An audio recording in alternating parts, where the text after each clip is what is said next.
Toothpaste, soybean সহ বিভিন্ন নিত্য প্রয়োজনীয় পণ্যে মাইক্রোপ্লাস্টিক পাওয়া গেছে।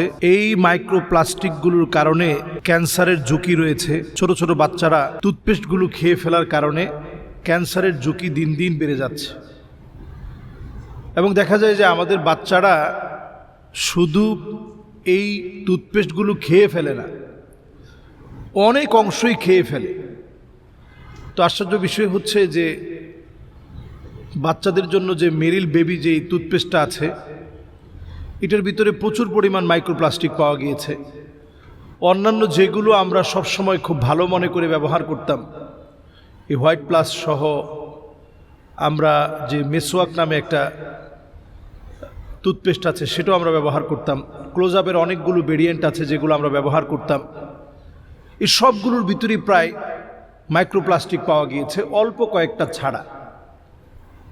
এবং একই প্রোডাক্টের বিভিন্ন ভেরিয়েন্টে অনেক সময় কোনোটাতে পাওয়া গিয়েছে, কতগুলোতে আবার পাওয়া যায়নি। 8টির ভিতরে মাইক্রো যে প্লাস্টিকগুলো রয়েছে, 8টা টুথপেস্ট প্রোডাক্টের মধ্যে মাইক্রোপ্লাস্টিকটা পাওয়া যায় নাই, অন্যগুলোর মধ্যে পাওয়া গিয়েছে। তো এই যে একটা বিপজ্জনক অবস্থা, এখন এই বিপজ্জনক অবস্থায় আসলে আমাদের নবী করিম সাল্লাল্লাহু আলাইহি সাল্লামের সেই সুন্নার দিকেই ফিরে আসা আমাদের উচিত। 5 ওয়াক্ত নামাজের সময় আপনি ওযুটার সময় যদি আপনি একটু মিসওয়াক করেন, 70 গুণ নামাজের সওয়াব বৃদ্ধি পাওয়ার জন্য এই আমলটাই যথেষ্ট। আপনি একটু মিসওয়াক করেন, তারপরে আপনি নামাজ পড়েন, তাহলে মিসওয়াক করে নামাজ পড়াটা 70 গুণ সওয়াব পাওয়ার যেমন আমল। নবীজি সাল্লাল্লাহু আলাইহি সাল্লাম এত পরিমাণ মিসওয়াকের কথা বলেছেন, আলাইকুম বিসওয়াক, আলাইকুম বিসওয়াক, এত পরিমাণ নবীজির হাদিসের ভিতরে পাওয়া যায়। শুধু যদি এটা ফরজ হয়ে গেলে উম্মতের উপরে কষ্ট হবে, এটা যদি না হতো নবীজি এটা ম্যান্ডেটরি করে দিতেন যে প্রত্যেক নামাজের আগে মাস্ট আপনাকে মিসওয়াক করা লাগবে। নামাজ যদি সহি হতে হয় মিসওয়াক করতেই হবে আপনার জন্য। কারণ ফেরেশতারা আপনার তেলাওয়াতের সময়, আপনার তাসবিহগুলো পড়ার সময় ফেরেশতারা আপনার সঙ্গে থাকে, তাদের জন্য কষ্ট না হয়, এই জন্য মিসওয়াক করা এটা অত্যাবশ্যক। এবং মিসওয়াকটা নবী করিম সাল্লাল্লাহু আলাইহি সাল্লামের কাছে এত বেশি প্রিয় ছিল, ইন্তেকালের আগ মুহূর্তে নবীজি সাল্লাল্লাহু আলাইহি সাল্লাম আম্মাজানের ভাই যখন মিসওয়াক নিয়ে আসছেন, নবীজি অপলক দৃষ্টিতে তাকিয়েছিলেন।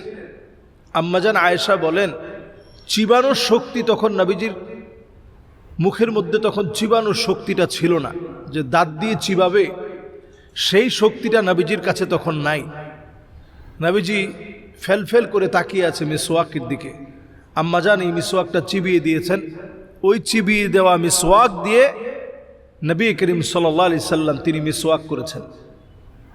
এই জন্য মিসওয়াক এটি মুসলমানদের সিলাহুল মুমিন, এটা মুমিনদের অস্ত্র। এটা যেন সব সময় আমরা আমাদের সঙ্গে রাখি। মিসওয়াককে যেন আমরা আমাদের বন্ধু বানাতে পারি। মিসওয়াকের মধ্য দিয়ে দেখবেন আপনার মাথা ব্যথা করতেছে, আপনি মিসওয়াক করেন, দেখবেন মাথা ব্যথাটা কমে যাবে। আপনি মিসওয়াক করেছেন, আপনি অনেক পেরেশানিতে আছেন, দেখবেন পেরেশানি আল্লাহ তাআলা লাঘব করে দিবে। তাবুকের প্রান্তে মুসলমানদের সংখ্যা যাই ছিল, প্রচণ্ড ক্ষুধার্ত, সেই ক্ষুধা নিবারণের জন্য মুসলমানরা বারবার ধরে মিসওয়াক করতেছিল। ঢাল ভেঙে ভেঙে বারবার যখন মুসলমানেরা মিসওয়াক করছিল, এই একটি বিষয় মুসলমানদের বিজয়কে অর্জনে সহায়তা করেছে।